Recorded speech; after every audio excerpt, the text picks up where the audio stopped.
ഹരിതം TV ചാനലിലേക്ക് എല്ലാ പ്രേക്ഷകർക്കും സ്വാഗതം.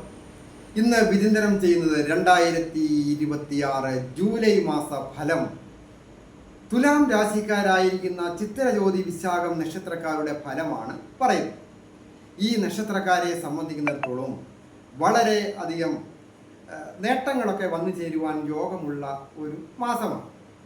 അതായത് 10ാം ഭാവത്തിൽ വ്യാഴം നിൽക്കുന്നു. 10ൽ വ്യാഴം നിൽക്കുന്നത് പൂർണ്ണമായ ദൈവാധീനമല്ല, എങ്കിലും മധ്യമമായിട്ട് ചില കാര്യങ്ങളൊക്കെ സാധിച്ചു കിട്ടുവാനായിട്ട് യോഗമുണ്ട്.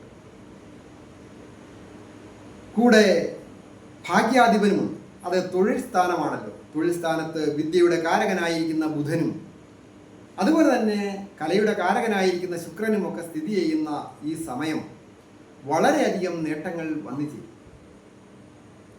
ഒന്നാമതായിട്ട് ആരോഗ്യകാര്യങ്ങൾ ചിന്തിക്കാം. അത് ആരോഗ്യം പൊതുവെ തൃപ്തികരമായിരിക്കും. രാശിയുടെ അധിപന്റെ സ്ഥിതി അനുസരിച്ച് ഉത്തമമാണ്. വ്യാഴത്തിനോട് യോഗം ചെയ്തും 11ാമിടത്തേക്കുമൊക്കെ മാറുന്ന ഈ സമയം ആഗ്രഹങ്ങളൊക്കെ പൂർത്തീകരിക്കുന്നതിനും ഇഷ്ടകാര്യങ്ങൾ സാധിക്കുന്നതിനും അപ്രതീക്ഷിതമായ ധനാഗമന യോഗം ഉണ്ടാകുന്നതിനും സുഹൃത്തുക്കളിൽ നിന്നും സഹോദരസ്ഥാനിൽ നിന്നും സഹായങ്ങൾ ലഭിക്കുവാനും ഒക്കെ പല രീതിയിലുള്ള ഭാഗ്യങ്ങൾ വന്നു ചെയ്യും.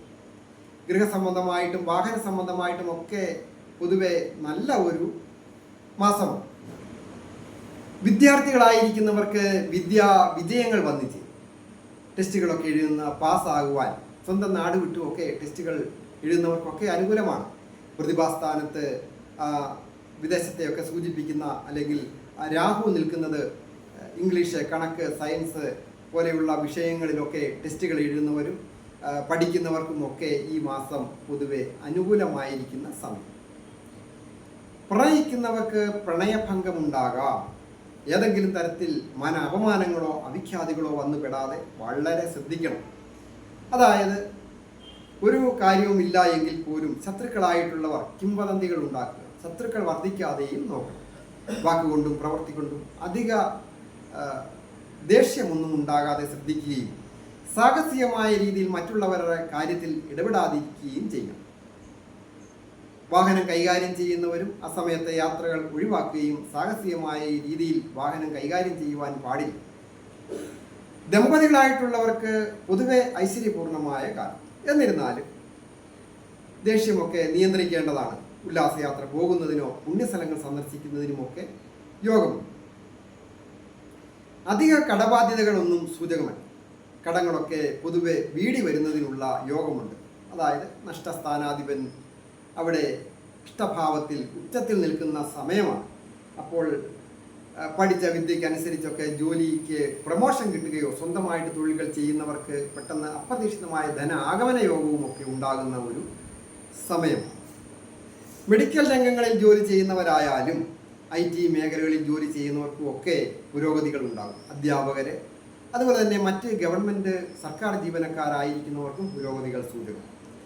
പോലീസ് ഓഫീസേഴ്സ്, മിലിറ്ററിക്കാർ, അവർക്കൊക്കെ പൊതുവെ നല്ലതാണ്. അധികാരത്തിന് ഒരു പ്രൊമോഷൻ വന്നു ചേരാനൊക്കെ യോഗമുള്ള ഒരു മാസമാണ്.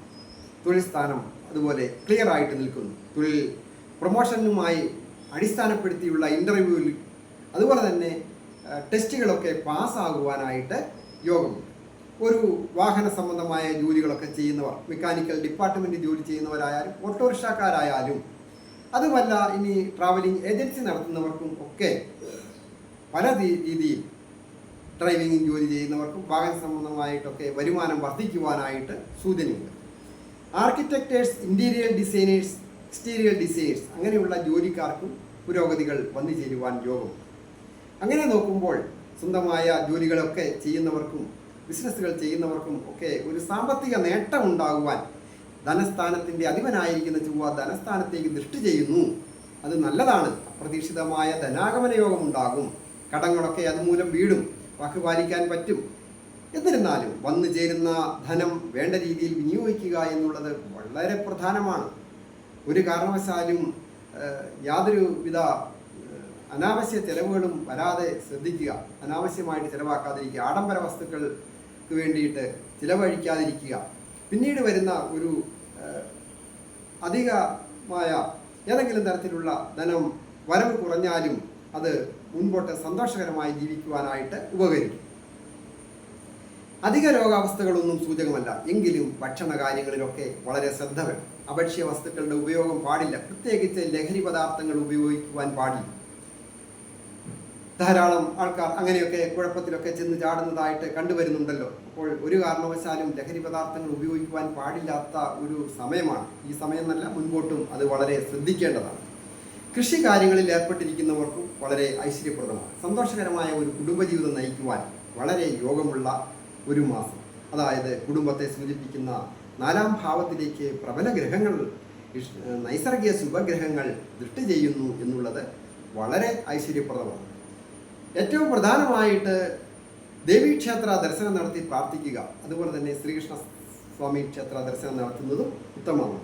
നാഗരാജാവിന് മഞ്ഞൾപ്പൊടിയൊക്കെ സമർപ്പിച്ച് പ്രാർത്ഥിച്ചാൽ ദോഷങ്ങളൊക്കെ മാറി വരുന്നതാണ്. ഞാൻ ഹരികുമാർ, ദേവി ജ്യോതിഷാലയം, കാവുംപടി, മണർകാട്, കോട്ടയം. ഈ ചാനൽ പേരും നക്ഷത്രവും ചേർത്ത് കമൻറ്റ് ചെയ്യുകയും അതുപോലെ തന്നെ നിങ്ങളുടെ വിഷയം എന്തുമാകട്ടെ അത് കമൻറ്റ് ബോക്സിൽ രേഖപ്പെടുത്തിയാൽ ഞാൻ നിങ്ങൾക്ക് വേണ്ടി പ്രാർത്ഥിക്കുന്നതാണ്. കൂടാതെ ഈ ചാനൽ സബ്സ്ക്രൈബ് ചെയ്യുന്നതോടൊപ്പം ഷെയർ ചെയ്യുക കൂടി ചെയ്ത് എന്നെ പ്രോത്സാഹിപ്പിക്കണം എന്നുകൂടി അഭ്യർത്ഥിക്കുന്നു. എല്ലാവർക്കും നന്മ വരുവാനായിട്ട് പ്രാർത്ഥിക്കുന്നു. വ്യക്തിപരമായ കാര്യങ്ങൾ അറിയുവാൻ ഓരോരുത്തർക്കും ഉണ്ടാകുമല്ലോ ഓരോ പ്രശ്നങ്ങൾ.